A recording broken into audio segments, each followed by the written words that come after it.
엊그제 우리나라에서 제작한 새누리호가 우주를 향해서 힘차게 날아올랐습니다. 우리나라가 세계에서요 가장 실패가 적은 우주 개척기를 개척했다는, 우주의 길을 새로 열었다는 그러한 찬사를 받고 있습니다. 우주선이 날아다니는 이 시대에 사람들은 여전히 무당이나 점쟁이를 열심히 찾고 있습니다. 미신의 세계에서만 그런 것이 아닙니다. 교회에도 있죠. 앞날을 알려준다는 소위 기도하는 사람들이 많이 있습니다. 그래서 많은 교인들이 이들을 찾습니다. 왜 이러는 것일까요? 앞날을 대비하겠다는 것, 화를 면해 보겠다는 그러한 뜻입니다. 삶과 세상이 점점 복잡해지고 불확실해지면은 비례하여서 이런 사람들을 찾는 사람들이 점점 많아집니다. 하나님의 예언자와 점쟁이와의 차이점은 무엇일까요? 예언자 이렇게 하니까 앞날을 내다보는 사람, 이래서 여호와의 예언자들도 앞날을 내다보고 가르쳐주는 그런 사람일 것이다 라는 생각이 맞는데, 이것은 오류 중에 큰 오류입니다. 하나님의 예언자들과 점쟁이들과의 차이점, 교회 내에서는 하나님의 예언자와 소위 기도하는 사람들의 차이점을 분명히 알아야 올바로 제대로 살 수가 있습니다. 점쟁이는 결정적인 운명론을 믿습니다. 사람의 운명이란 결정되어 있다, 확정되어 있다는 것입니다. 그런데 자신들이 그 운명이 어떻게 진행되는지 알 수 있으며 그 정해진 운명, 그래서 알 수 있으므로 화는 피하고 복은 잡을 수 있다고, 자기네들이 그 방법을 알 수 있다고 주장합니다. 하지만 하나님의 예언자는 결정적 운명론을 믿지 않습니다. 오직 하나님의 말씀만을 믿습니다. 하나님께서 가르쳐 주시는 그 말씀을 그냥 전할 뿐입니다.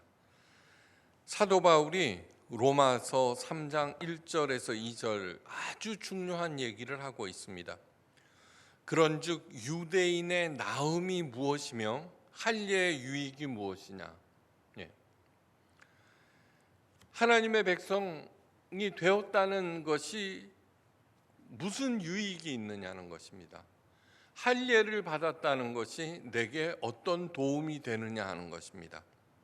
오늘날 말로 바꾸면은 그런즉 그리스도인의 나음은 무엇이며 세례의 유익은 무엇이냐로 바꿀 수 있습니다. 우리들은 세례를 받고 그리스도인이 되었습니다. 무슨 유익이 있었습니까? 유익이 별로 없었습니까? 그렇다면은 내게 문제가 있는 것입니다. 사도 바울은 이 질문에 대해서 이렇게 대답합니다. 범사에 많으나, 일상생활에서 유익이나 하나님께서 주시는 은혜가 굉장히 많다는 것입니다. 우선은 그들이 하나님의 말씀을 맡았음이니라. 많은 유익 가운데 가장 큰 유익은 뭐냐 그러면 하나님께서 우리들에게 하나님의 말씀을 맡기셨다는 것입니다. 그러므로 하나님의 예언자라고 할 때 그 예자를 앞을 내다볼 예자로 보시지 말고 맡을 예자로 보셔야 됩니다. 예언자, 하나님의 말씀을 맡은 자라는 그런 뜻입니다. 정말 하나님의 말씀을 우리들에게 맡았을 때, 내가 하나님의 말씀을 잘 맡아서 그 말씀을 말씀되게 했을 때는 세상에서는 구할 수 없는 엄청난 유익들을 얻게 되는 것. 만약에 그것이 없었다라고 하면은 하나님께서 맡기신 그 말씀을 우리들이 지키지도 잘 간수하지도 다루지도 않았다는 그런 뜻이 됩니다. 오늘 잘 들어보시기를 바랍니다. 사나운 물결이 넘실대는 요단강을 만납니다. 사람들은 물결이 가라앉기를 기다리거나 그 물살을 이길 수 있는 크고 튼튼한 배를 구할 것입니다. 그런데 점쟁이들은 그 강물을 건널 수 있게 해준다는 부적을 팔거나 물길을 가라앉히는 굿을 해야 한다고 말합니다. 하지만 하나님의 사람들은 전혀 다른 방법으로 그 문제를 해결합니다. 먼저 하나님께 기도를 통해서 묻습니다. 어떻게 할까요? 우리들의 기도들이 다 잘못됐습니다. 내가 어려운 일을 당했습니다. 그럴 때 나는 하나님께 어떻게 기도하느냐 그러면 내 생각대로 내 방식대로 하나님 이렇게 해주세요. 저렇게 해주세요. 라고 기도하는데 그것은 하나님에 대한 주문과 하나님에 대한 지시입니다. 지난 시간부터 얘기했지만 우리들의 생각과 하나님의 생각은 전혀 다릅니다. 제가 설교를 하는 이유는 무엇이냐 하면은 하나님의 방법, 하나님의 지시를 우리들이 듣자는 것입니다. 하나님, 내가 이렇게 전도봉사 헌금을 열심히 했으니까 내 생각을 관철해 주세요라고 하는 게 신앙이 아닙니다. 그건 무당 종교입니다. 기도를 통해서 하나님의 말씀을 받습니다. 하나님께서 반드시 가르쳐 주십니다. 성경을 읽다가 어떤 깨달음으로 설교 말씀을 듣다가 이 일은 이렇게 해결하라고 하시는구나 라는 것을 깨닫게 됩니다. 그 하나님의 응답에 따라서 물살이 아무리 사나워도 용감하게 발을 들여놓기도 하고 아무리 물살이 약해도 하나님께서 건너지 말라 하시면은 멈춥니다.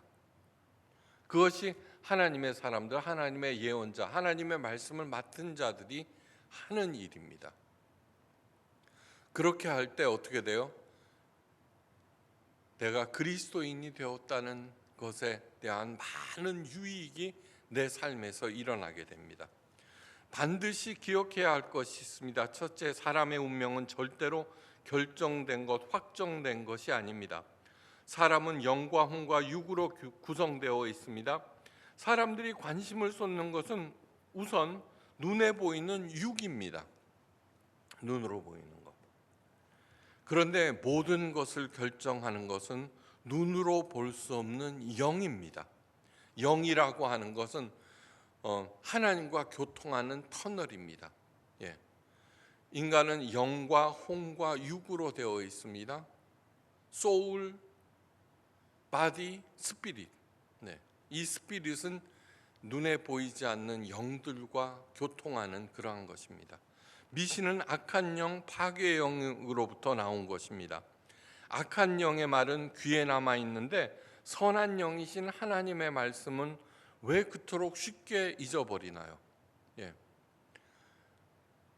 그것은 아담의 타락한 이후 우리는 악한 영의 지배 아래 태어나기 때문입니다. 둘째로 하나님의 명령을 순종하면 축복이고 거부하면 심판입니다. 하나님의 명령에 순종하여 범람하는 요단강에 발을 들여놓는 순간 사나운 물살이 멈췄습니다.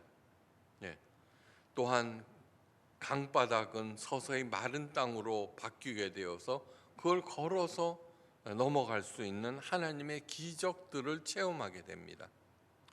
이러한 일들이 내게 자주 일어나서 이제는 어떤 일을 닥칠 때 어떻게 해결해야 될지 바로 예수님의 방법대로 행하게 되고 내가 그리스도인이 되었다는 것에 대한 나움과 유익을 끝도 없이 얻을 수 있습니다. 우리들은 하나님의 말씀을 맡은 자, 하나님께서 우리들에게 하나님의 말씀을 맡기셨다는 것을 잊어서는 절대로 안 됩니다. 오늘 본문을 통해서 우리는 또 하나의 이해할 수 없는 하나님의 명령을 듣게 됩니다. 지난 시간에는 뭘 들었어요? 1년에 딱 한 번 범람하는 그러한 요단강을 하나님께서 건너라 하는 명령, 얼토당토 않는 명령을 들었는데 오늘 또 이해할 수 없는 명령이 나옵니다. 우리들은 뭐예요? 지금 범람하니까 기다리셔야 돼요. 지금 때가 아닙니다. 이렇게 하는데 하나님의 말씀에 순종하자 어떻게 돼요? 흐르던 물이 멈추고 하나님의 기적을 체험하게 된다는 것입니다. 여기에는 이것처럼 즉시 일어나는 것이 아니라 시간차가 있습니다. 하나님의 기적을 체험하는 데는 시간차가 있다는 것을 늘 기억해야 됩니다. 법궤를 어깨에 맨 제사장들의 뒤를 따라서 이스라엘 백성은 범람하는 요단강을 마치 홍해바다처럼 건넙니다. 드디어 젖과 꿀이 흐르는 가나안 땅에 첫 발을 내디디셨습니다. 이곳에 당도하기까지 실로 40년 동안의 천신만고를 견디고 이겨야 했습니다. 모두 꿈에 그리던 가나안 땅에 들어온 것을 기뻐하고 있을 때 그런데 느닷없이 하나님으로부터 한 명령이 떨어집니다. 그 명령의 내용이 2절 말씀입니다. 그때 한창 기뻐할 때 여호와께서 여호수아에게 이르시되 너는 부싯돌로 칼을 만들어 이스라엘 자손들에게 할례를 행하라. 할례를 행하라는 것입니다. 먼저 할례에 대해서 알아야 합니다. 할례란 하나님의 백성된 표식으로서 남자의 생식기의 표피를 자르는 의식입니다. 이렇게 행하는 것은 생명의 원천은 오로지 하나님께 있다라고 하는 것을 상징합니다. 우리들이 어떻게 태어났습니까? 엄마 아빠의 그 합방에 의해서 태어났죠. 그런데 그 생명의 원천은 하나님께서 주관하신다는 표식입니다. 하나님 백성된 표식으로서의 할례는 굉장히 중요합니다. 그런데 그것을 행하는 시기가 문제입니다. 지금 이스라엘 백성들이 있는 위치를 생각해 보십시오. 뒤에는 범람하는 요단강이 흐르고 있습니다. 그죠? 그걸 다 건넌 다음에 다시 범람하는 사나운 강이 되어서 다시 되돌아갈 수 없죠. 또한 앞에는 난공불락의 성 여리고가 버티고 있습니다. 여리고는 인류 최고의 도시입니다. 가장 오래된 도시. 상업과 무역의 중심지였습니다. 옛날부터. 그래서 많은 부를 쌓고 강력한 성을 쌓고 막강한 군대를 가지고 있는 그러한 국가입니다. 현재 이스라엘 백성들이 온다는 소식에 초긴장 상태로 만반의 전투 준비를 하고 있습니다. 여리고성이. 그 사이에서 하나님께서는 할례를 명령하셨습니다. 부싯돌로 칼을 만들라고 그랬습니다. 날카롭게 잘 재련된 그런 칼이 아닙니다. 현재 이스라엘 백성이 있는 길갈에서 여리고까지는 불과 3km입니다. 이런 상황에서 할례를 행하라는 것입니다. 3km는 육안으로 얼마든지 살필 수 있는 그런 거리입니다. 예를 들어 봅니다. 6.25 전쟁 당시 서울을 탈환하기 위해 국군들이 한강을 건넜습니다. 지금 남산에는 북한군들이 초긴장 상태로 만반의 준비를 갖추고 포진해 있습니다. 그런데 한강을 건너자마자 하나님으로부터 명령이 떨어집니다. 할례를 행하라는 것입니다. 똑같은 경우입니다. 할례를 행한 후 최소한 일주일 동안은 아무것도 할 수가 없습니다. 그저 낫기를 기다리며 누워 있을 따름입니다. 적군이 눈앞에 있는데 할례를 받고 한 일주일 동안 누워 있는 그 광경을 한번 상상해 보십시오. 어떨까? 그토록 할례가 중요하다면은 요단강을 건너기 전에 실시해야 했고 아니면은 여리고성을 함락한 후에 실시해도 늦지 않았을 것입니다. 바로 사람들이라면 누구나 그렇게 생각할 것입니다. 그런데 하나님께서는 그렇게 생각하지 않으셨습니다. 왜 하나님께서는 그런 명령을 내리신 것일까? 사는 것은 전쟁이라고 흔히들 말합니다. 전쟁에서 승리하기 위해서는 잘 훈련된 병사들이 많아야 합니다. 그리고 좋은 무기들이 준비되어 있어야 하고, 누가 더 좋은 첨단 무기를 가지고 있느냐가 전쟁의 승패를 좌우합니다. 그렇듯이 생존 경쟁에서 이기기 위해서는 뛰어난 능력과 좋은 학벌과 넉넉한 자금, 인맥들을 가지고 있어야 합니다. 그런데 이것은 우리 인간들의 생각입니다. 하나님은 그렇게 생각하지 않으십니다. 하나님의 사람 사도 바울은 이렇게 말합니다. 에베소서 6장 12절 말씀. 우리의 씨름은 혈과 육에 대한 것이요 정사와 권세와 이 어둠의 세상 주관자들과 하늘에 있는 악의 영들에게 대함이라. 이 세상은 아담의 타락 이래로 전쟁입니다. 종신토록 수고하여야 먹고 살 수 있다고 하셨습니다. 그런데 사람들은 혈과 육으로 하는 눈에 보이는 전쟁과 경쟁만을 생각합니다.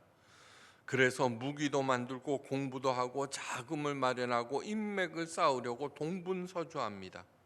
그러나 모든 전쟁의 배후에는 눈에 보이지 않는 악한 영 사탄의 조종을 받고 있습니다. 우리의 씨름은 실제로는 이 악한 영들에 대해서 싸워야 한다는 것입니다. 아무리 철저하게 준비해서 혈과 눈으로 전투에서 승리한다고 하더라도 역시 있죠. 끝내는 눈에 보이지 않는 세력의 하수인으로 전락할 수밖에 없습니다. 이것을 안다면은 전혀 다른 방도를 준비하셔야 합니다. 악한 영을 이기기 위해서는 첨단 무기나 학벌이나 자금 이러한 것들이 필요한 것이 아니고 악한 영을 이길 수 있는 영적 무장과 영적 책략이 필요합니다. 이것이 최우선적으로 해야 할 일입니다. 그것을 가장 먼저 신경 써야 됩니다. 영적 무장은 무엇으로부터 시작할까? 그것은 하나님과의 관계에서 시작합니다.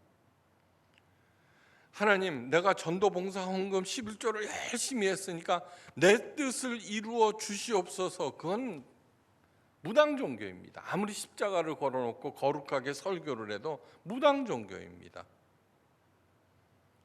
하나님과의 관계, 관계는 어디서 생기죠? 사랑에서 시작합니다. 저 사람과 저 사람이 관계를 맺기 위해서는 서로 사랑해야 합니다. 그래서 저는 평생 동안 열심히 하나님은 섬기는 존재가 아니라 사랑해야 하는 대상이라고 강조한 것입니다. 아담의 타락 이후 모든 사람들은 본질상 사탄의 노예입니다. 이 관계부터 청산하셔야 합니다. 하나님과의 관계는 어디서부터 시작해요? 하나님의 말씀에 순종할 때 관계입니다. 그래서 사탄은 어떻게 하느냐 그러면 아담과 이브에게 에덴 동산에서 나타나서 하나님께서 너희들에게 저 나무의 실과를 먹지 말라 하시더냐? 하나님의 명령에 대해서 의문을 갖게 만듭니다. 그렇게 하신 이유는 뭐냐 하면은 저 열매를 네가 먹는 날에는 하나님과 같이 되어 눈이 밝아지기 때문이다. 하나님이 무슨 짱구입니까? 그걸 뻔히 알고 있으면서 선악과를 만들어 놓게요. 그런데 사탄의 그 교묘한 거짓말에 넘어가기 시작합니다. 그러자 하나님의 말씀이 무너지죠. 그 순간 사탄은 아담과 이브를 자기 마음대로 주무릅니다. 여리고 성 함락이 문제가 아닙니다. 전쟁에서의 승리, 경쟁에서의 승리가 문제가 아닙니다. 하나님과의 관계가 정립되지 아니하면 누가 여리고성을 차지하든 아무 상관이 없습니다. 무늬만 하나님의 백성이고 사는 방식은 사탄의 방법대로라고 하면은 아무런 의미가 없습니다. 예, 아무런 의미가 없습니다. 지금 이 연휴죠, 그죠? 여행 가시는 게 홀랐습니다. 뭐 여기 앉아 전도봉사헌금 성수주의를 한다고 천국 저절로 가는 것이 아닙니다. 왜 아까운 시간을 들여서 그렇게 합니까? 하나님의 마음과 하나님의 방법을 배우셔서 내 삶에 실제로 적용하는 것이 우리의 삶의 성패를 좌우하는 것입니다. 그 출발점이 뭐예요? 하나님과의 관계 형성입니다. 그래서 하나님께서는 여리고 성을 눈앞에 두고 할례를 행하게 하신 것입니다. 할례는 하나님의 백성된 구체적인 표식입니다. 내가 싸우는 것은 여리고 성의 군사가 아니라 뒤에 배후인 사탄의 세력들과 싸우는 것입니다. 그것을 깊게 각인시키기 위해서 범람하는 요단강을 건넌 후 즉시 할례를 명한 것입니다. 할례를 받는 시기, 지금 적군들을 눈앞에 두고 절박한 때에 할례를 행합니다. 보통 때 같으면 그런가 보다 하겠지만 지금은 어떻게 해요? 굉장히 심각합니다. 지금 여리고 군사들이 쳐들어오면 모든 것이 끝장납니다. 모든 이스라엘 백성들은 하나님 백성됨의 의미를 이때보다도 심각하게 생각할 때가 없었습니다. 상처가 아물기를 기다리면서 이들은 긍정적이든 부정적이든 모두 다 하나님을 생각하고 있었습니다. 그리고 이날의 기억은 어떻게 돼요? 사는 날 동안 영원히 잊지 못했을 것입니다. 아, 그때 그랬었지. 그리고 훗날 왜 이런 명령을 하셨는지 깨달았을 것입니다. 할례는 오늘날의 세례입니다. 예수 그리스도께서 오신 후에 세례 의식으로 바뀌었습니다. 세례를 진지한 태도로 받는 사람은 제가 목회 40여 년 동안 그렇게 진지하게 받는 사람을 별로 보지 못했습니다. 그러나 여리고 성 앞에서 받은 할례만큼 세례를 충시하셔야 합니다. 심각하게 받아들이셔야 합니다. 숨을 거두기 직전에 행하는 세례는 절박하기 그지없습니다. 영혼의 승패가 좌우되는 순간이기 때문입니다. 모두 다 그런 절박한 심정으로 세례를 받으시고 영적 전투에서 반드시 승리하겠다는 결의로 살아가시기를 주님의 이름으로 축원합니다. 여러분들의 눈앞에 있는 여리고성은 무엇입니까? 질병, 가난, 역경, 고난, 절망감, 무력감 등등 수도 없이 많을 것입니다.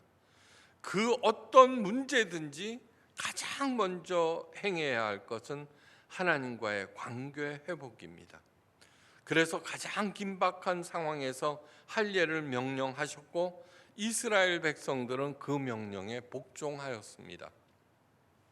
할례를 행하자 하나님께서 다음과 같이 선포하십니다. 9절 말씀, 내가 오늘날 애굽의 수치를 너희에게서 굴러가게 하셨다. 길갈이라고 하였습니다. 이 길갈이라는 뜻이 히브리어로 굴러가다는 뜻입니다. 애굽의 수치가 너희에게서 굴러갔다. 내가 드디어 애굽의 수치를 벗어났다. 그런 뜻입니다. 여기서 주목해야 하는 것은 애굽의 수치라고 왜 그렇게 말씀하셨냐는 것입니다. 이들은 애굽을 떠나온 지 40년이나 흘렀으며 더더군다나 애굽 생활을 알지도 못하는 광야에서 태어난 2세대들입니다. 하나님의 말씀에 순종하지 않은 1세대는 40년 동안 광야 생활에서 다 죽었습니다. 오직 여호수아와 갈렙만 빼놓고 지금 젖과 꿀이 흐르는 가나안 땅을 건너온 사람들은 누구예요? 홍해 사건을 알지 못하는 2세대들입니다. 애굽은 이스라엘 백성들을 노예로 부렸던 나라입니다. 애굽은 누군가를 사로잡아서 노예로 부리는 사탄을 상징합니다. 이스라엘 백성들은 유월절을 통하여 애굽의 하수에서 벗어나 하나님의 소유가 되었습니다. 또한 모든 초태생을 하나님에게 바침으로 하나님의 가족들이 되었습니다. 그리고 애굽에서 벗어났습니다. 이어서 광야에서 태어난 이들이 할례를 받음으로 온전한 하나님의 자녀가 되었습니다. 마음에 새겨야 하는 대단히 중요한 것이 있습니다. 부모가 하나님의 자녀라고 자동적으로 그 후손들이 하나님의 가족으로 편입되는 것이 아닙니다. 혈과 육에서는 그렇지만 영의 세계에서는 그렇지 않습니다. 한 사람 한 사람이 다시 하나님의 자녀가 되어야 합니다. 예. 왜냐하면 하나님은 손주를 키우지 않으십니다. 예수님은 저주스러운 십자가에서 수치스러운 죽음을 죽으셨습니다. 세상을 구원하신다면서 그냥 힘없이 죽어버리신 것입니다. 우리 생각으로는 그렇게 하면 도저히 안 될 것 같습니다. 모든 것이 십자가에서 끝난 것처럼 보였습니다. 그런데 예수님께서 그렇게 하신 이유는 하나님은 예수님께 하나님의 말씀을 맡기셨습니다. 하나님의 말씀이 어떤 뜻이냐를 온몸으로 살아내셨습니다. 예수님은 어떤 분이냐 그러면은 하나님의 말씀은 이런 것이다라고 하는 것을 온몸으로 보이신 하나님의 말씀에 뭐예요? 살아있는, 그래서 살아계신 하나님의 말씀이라고 하는 것입니다. 예언자의 역할을 누구보다도 충실하게 행하셨습니다. 하나님을 가장 사랑하셨고 하나님의 명령이었기에 그렇게 한 것입니다. 그런 예수님은 3일 만에 부활하셨습니다. 그리고 모든 것을 이기셨습니다. 주님께서 말씀하십니다. 담대하라, 내가 세상을 이기었노라. 요한복음 16장 33절 말씀입니다. 네. 담대하라, 내가 세상을 이기었노라. 세상은 오직 예수님의 방법으로만 이길 수 있음을 명심하시기를 바랍니다. 내가 세례를 통하여 예수님과의 관계를 맺는 순간 나는 존귀한 하나님의 자녀들이 됩니다. 이제 세상을 이기신 예수님 께서는 내가 당한 사건과 내 인생에 친히 개입하십니다. 왜요? 내가 예수님과 동행하기 때문에. 그리고 하나님의 능력으로 해결해 나가십니다. 그리하여 현재 당하고 있는 수치와 모욕감과 패배와 두려움과 불안을 말끔히 몰아내십니다.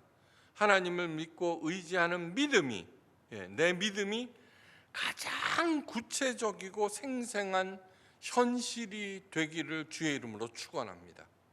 막연한 것이 아니라 실제로 내가 그 믿음을 살아내는 그러한 삶을 사시기 바랍니다. 그리할 때 세상 끝날까지 삼위일체 하나님께서 동행하셔서 하나님의 지혜와 능력이 내게 임하사 내가 하는 일들 잘 되고 30배, 60배, 100배의 결실을 맺어 베풀고도 남음이 있게 됩니다. 기도하십니다. 하나님 아버지, 저희들에게 하나님의 말씀을 맡겼습니다. 하나님의 말씀이 살아있음을 온몸으로 증명하는 우리 모두가 되게 하시고 말씀을 통하여 임하는 하나님의 지혜와 능력과 축복을 누리고도 베풀고도 남음이 있는 우리 모두가 되게 하옵소서. 성부, 성자, 성령 삼위일체 하나님의 그 크신 은혜와 사랑과 은사와 능력 언제나 좋은 대로 인도하시고 풍성하게 공급하심이 하나님의 존귀한 자녀들과 각 가정 하시는 일들과 새로 세우는 계획에 지금부터 영원까지 함께 계시옵기를 간절히 기도하옵고 축원드리옵나이다. 아멘.